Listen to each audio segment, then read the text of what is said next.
औज़ुबिल्लाहि मिनश्शैतानिर्रजीम बिस्मिल्लाहिर्रहमानिर्रहीम क़ाल अल्लाह ताला अज़्ज़ा वजल वलनज़ीक़न्नहुम मिनल अज़ाबिल अदना दूनल अज़ाबिल अकबर लअल्लहुम यरजिऊन। कि दुनिया की ज़िंदगी में हम इनको अज़ाब के हल्के के चौके लगाते हैं उस बड़े अज़ाब से पहले, ताकि ये हमारी तरफ रजू करें। और फिर अल्लाह ताला ने अपने अज़ाब की शक्लों में से एक शक्ल ये बताई है कि एक को हम ताकत का दे के दूसरों के ऊपर उसको चढ़ाई करते हैं, एक के ज़रिए दूसरे को अज़ाब दिलवाते हैं। ये अल्लाह के अज़ाब की किस्मों में से एक किस्म है जो आज उम्मत मुस्लिमा के ऊपर आ रहा है। इस सिलसिले में आजकल जो सोशल मीडिया का ये माहौल है, मुल्की हालात सुनने का मौका मिलता है, बहुत ही ज़्यादा दिल कुड़ता है और तरस आता है इनके ऊपर। फिर गुस्सा भी आता है कि देखो इन्होंने उसी के साथ बगाड़ी हुई है जिसके हाथ में इनकी मुश्किलात का हल है, और जिस वजह से अल्लाह का अज़ाब ये आ रहा है इनके ऊपर, उसी के अंदर ये आगे बढ़ते जा रहे हैं। पहले ये एक वीडियो सुनिए, फिर इसके ऊपर इंशाअल्लाह मैं तबसरा करूँगा। इनका मुकाबला करूँ, कोई मुझे ना जेल और ना ये जो डराते रहते, कोई फिक्र नहीं है। अल्लाह ने ईमान दिया है, ईमान की कुव्वत दी है, और सबसे बड़ी कुरान की आयत है कि जो लोग ईमान ले आए अल्लाह उनके खौफ दूर कर देता है, उनको आज़ाद कर देता है। मैं एक आज़ाद इंसान हूँ, मैं कभी गुलामी किसी की नहीं मानता। मैं ला इलाहा इल्लल्लाह मेरे दिल में है।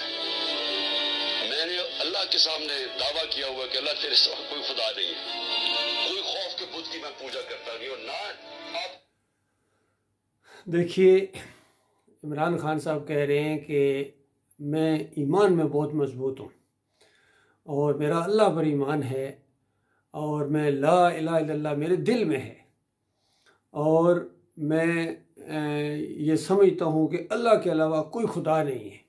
बताओ अल्लाह के बंदो, इस पूरे पाकिस्तान में कोई एक बंदा भी कहता है कि अल्लाह के अलावा कोई खुदा है? यानी कौन सी आप नई बात कौम को बता रहे हैं, या किस ईमान की आप बात करते हैं? आपके ईमान के ऊपर ही सवालिया निशान है, और बार बार आपको समझाया जा रहा है कि इतनी सादा सी बात आपकी समझ में नहीं आती है। ला इलाहा इल्लल्लाह पढ़ने के बाद अगर आप किसी मज़ार के सामने जाके सजदा करते हैं तो आपका ला इलाहा इल्लल्लाह ख़त्म हो जाता है। ला इलाहा इल्लल्लाह पढ़ने के बाद अगर आप किसी सिस्टम के अंदर आप रहते हैं, इस्लाम के सिस्टम के अलावा, जिस तरह ये जमहूरियत का पूरा सिस्टम है, ये मुशरकाना सिस्टम है, इस्लाम की ज़िद है। अगर आप जमहूरियत को मानते हैं तो फिर इस्लाम को नहीं मानते हैं, और इस्लाम को मानते हैं तो फिर जमहूरियत को इनकार करना पड़ेगा। तो इस पूरे सिस्टम का साथ देना, इसी के ज़रिए आगे बढ़ना, इक़्तिदार हासिल करना, और फिर कहना कि मैं ला इलाहा इल्लल्लाह को मानता हूँ, ये दो मुतज़ाद चीज़ें हैं मेरे प्यारे भाई। और इस कौम की सबसे बड़ी बात यही है, सबसे बड़ा जुर्म ये है कि ये कलमा पढ़ने के साथ साथ अल्लाह के साथ शरीक ठहराते हैं। कुरान की ये आयत आपके ऊपर पूरी तरह फिट आती है, पूरी कौम के ऊपर, और ख़ासकर जितने ये मुसलमान हर जगह पाए जाते हैं। सूरह यूसुफ की वमा युमिनु अक्सरुहुम बिल्लाह इल्ला वहुम मुशरिकून, मालिक फरमाता है कि बेशुमार है, अक्सरियत है जो ईमान का दावा करते हैं, ला इलाहा इल्लल्लाह मुहम्मद रसूलुल्लाह पढ़ते हैं। ये ईमान का दावा होता है। वो ईमान का दावा करने के बावजूद साथ साथ इल्ला वहुम मुशरिकून के साथ साथ वो शिरक भी करते हैं, यानी होते मुशरिक हैं। तो ये बहुत बड़ी बात है। इमाम ज़ामनी भी यहाँ बंधवाना, या अली मदद का पटा भी मैंने देखा है बंधवाया। फिर आपके स्टेज से नारे भी लगे हैं, गैर अल्लाह के नारे लगे हैं, नारा हैदरी, या अली मदद, नारा रसालत, या रसूलुल्लाह मदद। कहाँ गया आपका इया का नाबुदु व इया का नस्ताइन? इसी तरह मैंने इस गुर्बत के दौर में, महंगाई के दौर में कितने गरीबों को ये बात कहते हुए सुना है कि 4-4 दिन से फाके हैं, और हमारे घरों में चूल्हा नहीं जला है, भूख है, बच्चे तरस रहे हैं, ये है वो है। और साथ ही ये कि अब दाता साहब जा रहे हैं, वहाँ से लंगर जाके खाएंगे। भाई लंगर खाने ही की वजह से तो ये नौबत आई है। अवाम जैसी होती है, उनके हुक्मरान ऐसे ही अल्लाह ताला उनके ऊपर मुसल्लत करता है। ये जो हमारा पूरा सिस्टम है 75 साल की ज़िंदगी का, ये तारीख़ का, कि बद से बदतर हुक्मरान आते चले जा रहे हैं, इसकी वजह यह है कि पहली ईंट ईमान खालिस के ऊपर नहीं रखी गई है, टेढ़ी रखी गई है।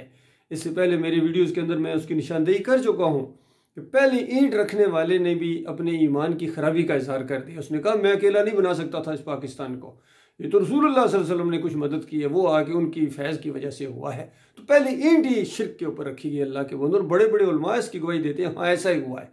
तो ये सारे के सारे शिर्क के ऊपर कायम हैं और बहुत बड़ी ये जहालत है। और याद रखिए अल्लाह के अज़ाब का कूड़ा रुक नहीं रहा आपके ऊपर। अब भी आपकी आंखें अगर आप नहीं खुलेंगी तो फिर कभी भी नहीं खुलेंगी। और ये बहुत ही हल्के अजाब हैं, ये महंगाई हो जाना, ये पकड़ दकड़, कभी फवाद चौधरी जनाब जेल में जा रहे हैं, कभी फ़लाँ हज़रत जा रहे हैं, ये हो रहा है वो हो रहा है, और आगे से फिर बाहर निकलते हैं, जेलों से बाहर निकलते हैं, विक्ट्री के निशान बना के निकलते हैं। तो ये बस यही खेल हम देख रहे हैं। जो जेल में जाएगा, अगर करप्शन की वजह से भी जेल में जाएगा तो विक्ट्री का निशान बना के बाहर निकलेगा और कहेगा मैंने डेले की करप्शन नहीं की है। कोई मानने के लिए तैयार नहीं है। तो जो अपनी करप्शन मानने के लिए तैयार नहीं है वो अपना शिर्क कैसे मानेंगे? कोई शिर्क मानने के लिए तैयार नहीं है। जब इन्होंने सजदा किया था वहाँ गंज शकर जाके, तो कामरान एंकर ने इनसे इंटरव्यू भी लिया, हालांकि वो खुद सारे अकीदे की खराबियों में है, लेकिन उन्होंने एक सवाल किया कि देखो आपने वहाँ जाके सजदा क्यों किया है? तो इमरान खान साहब ने कहा कि देखो वो सजदा वो शिर्क वाला नहीं है, मैं तो ला इलाहा इल्लल्लाह मोहम्मद रसूलुल्लाह पढ़ता हूँ। तो ला इलाहा इल्लल्लाह मोहम्मद रसूलुल्लाह कैसे पढ़ने वाला कैसे शिर्क कर सकता है? भाई नहीं कर सकता है। यानी वो उसको सजदा नहीं करना चाहिए, उसको या अली मदद के नारे नहीं लगाने चाहिए, उसको या अली मदद का पटा नहीं बनवाना चाहिए, उसको उर्स और मेले नहीं करने चाहिए, मज़ारों को कायम रखना नहीं चाहिए, क्योंकि वो ला इलाहा इल्लल्लाह पढ़ता है। तो कौन है जो इस दावत को उठाएगा? ये असल मसला है। जब तक ये मसला आप हल नहीं करते हैं आपके कोई मसले हल नहीं हो सकते हैं। आप हकीकी आज़ादी क्या, आप हकीकी ग़ुलामी के अंदर जा रहे हैं। गुलामों के अब गुलाम आगे बनते चले जाएंगे, क्योंकि अल्लाह ताला ऊपर अर्श पर बैठा हुआ तुम्हारी सारी हरकतें देख रहा है, और तुम्हारे फ्रॉड को भी देख रहा है, और तुम्हारी इस फरेबकारियों को भी देख रहा है। अपनी जान के क्यों दुश्मन बन गए हो? किसी टाइम आपकी ज़िंदगी ख़त्म हो सकती है, और वैसे भी आपकी ज़िंदगी को बहुत ज़्यादा ख़तरा है, क्योंकि इस जंग के अंदर तो ख़तरा होता है, वैसे भी ज़िंदगी किसी की भी किसी वक्त जा सकती है। लेकिन आप तो खुद कहते हैं कि मेरी जान को ख़तरा है और मुझे पता नहीं कत्ल करने के मंसूबे बनाए जा चुके हैं, और ये तो अब भी क्या वक्त नहीं आया कि वापस लौटें? इस हालत में अगर आपकी मौत आ गई तो आप क्या समझते हैं कि जन्नत में चले जाएंगे? शिर्क करने के बाद जन्नत में बंदा नहीं जा सकता है, चाहे कितने ज़्यादा आप मुल्क के खैर ख्वाह हों, कौम के खैर ख्वाह हों, जितने मर्जी हैं। हालांकि उसके ऊपर भी कुछ सवालिया निशान हैं, लेकिन बिलफर्ज आप वाकया ही पाकिस्तान के खैर ख्वाह हैं, इसको सही मानों में फलाई रियासत बनाना चाहते हैं। तो और उसके बाद आप खुशहाली ले आएंगे, गरीबों की खैर ख्वाह हैं, लेकिन अल्लाह की खैर ख्वाही कौन करेगा बताइए भाई? ईमान का मामला तो नहीं है यहाँ। तो शिर्क के अंदर सारे एक ही कश्ती के अंदर मुसाफिर हैं। दाएं तरफ बैठे हुए गद्दी नशीन आपके, बाएं तरफ बैठे हुए कि फ़लाँ गद्दी नशीन है। तो जब आप ईमान अकीदे की बात करें किसी स्टेज पर, तो आप ज़रा कह देना कि या अली मदद का नारा लगाना शिर्क है, ये जमहूरियत का निज़ाम मुशरकाना है, ज़रा कहें ना। ये चादरें चढ़ाना, उर्स करना, मेले करना, ये बुत परस्ती है। तो आप खुद आपके करीब जो कुर्सियों पर बैठे हो कुर्सी उठा के मारेंगे आपको। तो ये इस रास्ते में अगर आप अपनी जान लगाएंगे, आखिरी बाल तक लड़ेंगे, आखिरी सांस तक लड़ेंगे, ये अल्लाह के रास्ते में लड़ना होगा। बाकी ये कहना कि मैं इस जमहूरियत के रास्ते में आखिरी सांस तक लड़ूंगा, तो ये किसको दिखा रहे हैं? आपसे ज़्यादा जमहूरियत पसंद लोग आते रहे इस मुल्क के अंदर भी और पूरी दुनिया में, तो उसके बाद अपनी बारी ख़त्म करके चले गए, वहाँ नाकामी हो गई, हमेशा की बर्बादी अब उनके हिस्से में आ गई। क्या वही करना चाहते हैं? तो मैं बार बार आपको समझा रहा हूँ। मैंने बल्कि एक किताब लिखी थी दी यूनिक सोल्यूशन के नाम से। वो किताब मैंने सारे रेलेवेंट सेक्शंस को भेजी है, और एक ऐसे ज़रिए से मैंने इमरान खान साहब तक भी भेजी है, और उनका फ़ोन मुझे आया कि मैंने इमरान खान साहब के हाथ में पकड़ाई है।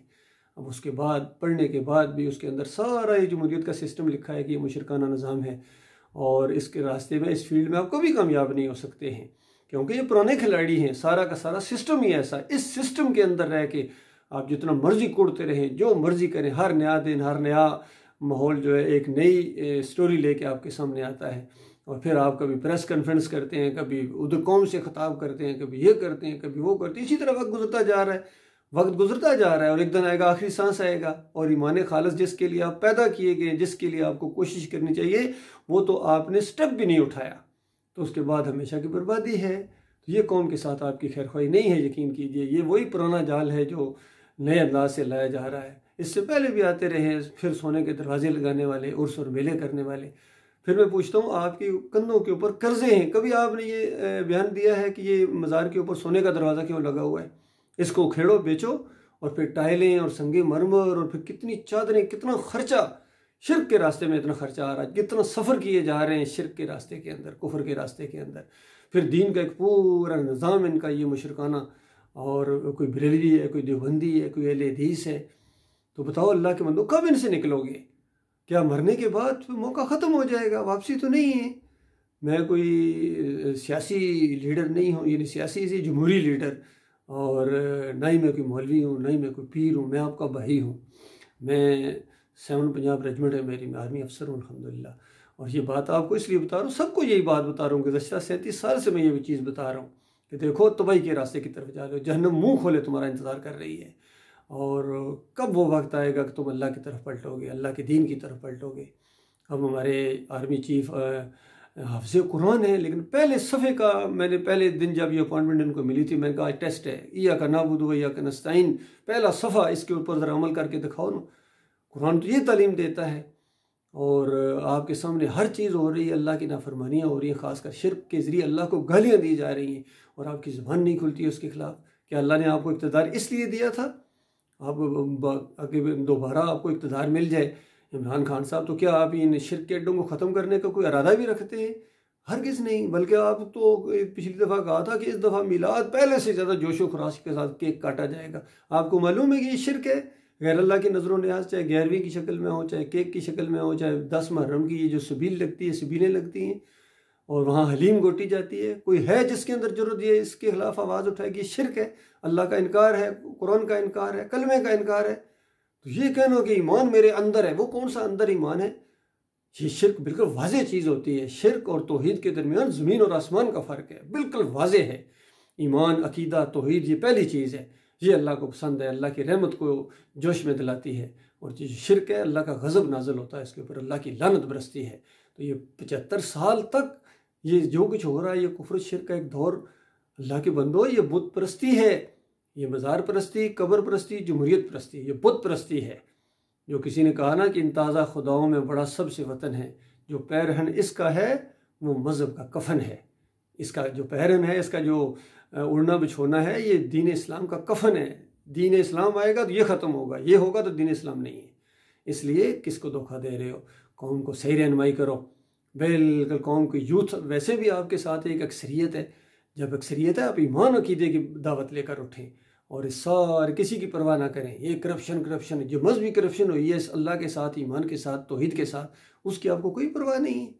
वो मामला सीधा करो, ये सारे मसाइल आपकी चुटकियों में हल ना हो जाए तो मुझे कहना। ये कर्जे आपके कोई मसला ही नहीं है। चंद घंटों, चंद मिनटों और चंद दिनों में ये आपके कर्जे बिल्कुल ज़ीरो पर आ जाएंगे। तुम अल्लाह के ऊपर ईमान तो लाओ। अल्लाह ताला पूरी कायनात का मालिक है, वो ख़ज़ानों का मालिक है। वो तो उसने तो ऐलान किया, वान तुम अल्लाह इनकुन तुम मोमिनीन, कि तुम्हारा सर बुलंद रहेगा अगर तुम मोमिन बन जाओ। तो मोमिन बनने के लिए तैयार नहीं हो। कहीं मालिक फरमाता है लफ़ताना अलैहिम बरकातिम मिनस समाई वल अर्ज़, कि अगर ये बस्तियों वाले ईमान लाते, तकवा की रवश इख्तियार करते, मेरे से डरते। ये तो मज़ारों से डरने वाले, ये तो चूरियाँ चढ़ाने वाले, देगें चढ़ाने वाले, उर्स और मेले करने वाले, पीरों की पिंडलियाँ दबाने वाले लोग हैं। ये अल्लाह पर ईमान कब लाएंगे? और मालिक फरमाता है अगर ये करते, मेरे ऊपर ईमान लाते, मेरे ऊपर एतमाद करते, लफ़ताना अलैहिम बरकातिम मिनस समाई वल अर्ज़, मैं ज़मीन और आसमान की बरकतों के परनाले इनके ऊपर खोल देता। क्या अल्लाह के ये वादे सिर्फ तसल्ली देने के लिए हैं? और अल्लाह पर ईमान तो लाओ, अल्लाह की मानो, तौहीद मानो, और इन बुतों को गिराओ। ये मज़ार परस्ती, ये बुत परस्ती है। जब तक ये मज़ार नहीं गिराओगे, जब तक पीरों और इन मौलवियों और फ़िरका बंदी का क्रश नहीं करोगे, इनकी बुनियादों नहीं उखोड़ोगे, अल्लाह की रहमत का एक ज़रा भी आपके हिस्से में नहीं आ सकता। ना आपकी नमाज़ें कबूल हैं, ना आपके रोज़े कबूल हैं, ना आपका उम्रा और हज कबूल है। बिल्कुल कोई अमल अल्लाह की तरफ से आपके ऊपर नहीं है। कौम के लोगों सुन लो मेरे पाकिस्तानियों, और जहाँ जहाँ तक ये आवाज़ पहुँचे मुसलमानों, आज कोई जमात ऐसी नहीं है, कोई मुल्क ऐसा नहीं है जिसमें दीन बिल्कुल 100% ईमान अकीदा खालिस हो। लिहाजा इसकी तरफ कुछ तवज्जो दो। ये मसला है, असल मसला है। ये मानोगे तुम्हारी जान जहन्नम की आग से बचेगी, नहीं मानोगे तो जहन्नम मुँह खोले तुम्हारा इंतज़ार कर रही है। अल्लाह के बंदो, ये कलमा ये है ला इलाहा इल्लल्लाह मुहम्मदुर रसूलुल्लाह।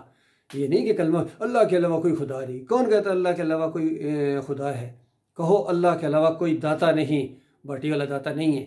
अल्लाह के अलावा कोई मुश्किल कशार नहीं, अली रज़ी अल्लाह तआला मुश्किल कशार नहीं है। ज़रा कहो ना ये बात, फिर आपको पता चलेगा कलमे का मतलब क्या है। मेरे दिल में कलमा है, इसका ज़रा इजहार करो। अल्लाह के अलावा कोई इलाह नहीं, कोई नज़र न्याज के लायक नहीं, ना 11वीं चलेगी, ना 12वीं चलेगी, ना 10 मुहर्रम की सबील चलेगी। घोड़े की पूजा नहीं होगी इस मुल्क के अंदर, क्योंकि पाकिस्तान है। पाकिस्तान का मतलब क्या? ला इलाहा इल्लल्लाह। हमने इस वजह से ये लिया था, अल्लाह के अलावा कोई माबूद नहीं है, यहाँ किसी की नहीं पूजा होगी, कोई फ़िरकाबंदी नहीं होगी, कोई जमहूरी निज़ाम नहीं होगा। क्यों? ला इलाहा इल्लल्लाह। ज़रा इसकी तशरीह करो ना, फिर आपको पता चलेगा कि मक्का में वो खलबली क्यों मची थी। नबी अलैहिस्सलाम ने इस कलमे को बुलंद किया था, हिजरत करना पड़ी थी, मारें खाई थी, अपनों ने देश निकाला दिया था, और लेकिन उन्होंने कहा कि मैं आखिरी सांस तक लड़ूंगा। एक हाथ पर चांद रख दो, एक पर सूरज रख दो, मेरे से ये उम्मीद ना रखना या ये दीन गलबा पकड़ेगा या मेरी जान जाएगी। तो ये है असल रास्ता। तो उसके बाद फिर मदीना रियासत बनी थी। ऐसे नहीं कचकोल में ये रख के रियासत नहीं दे दी गई थी।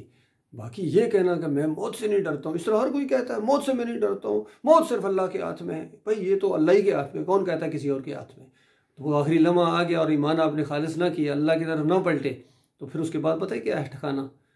बड़ा खौफनाक ठिकाना है। यकीन कीजिए, पछताओगे।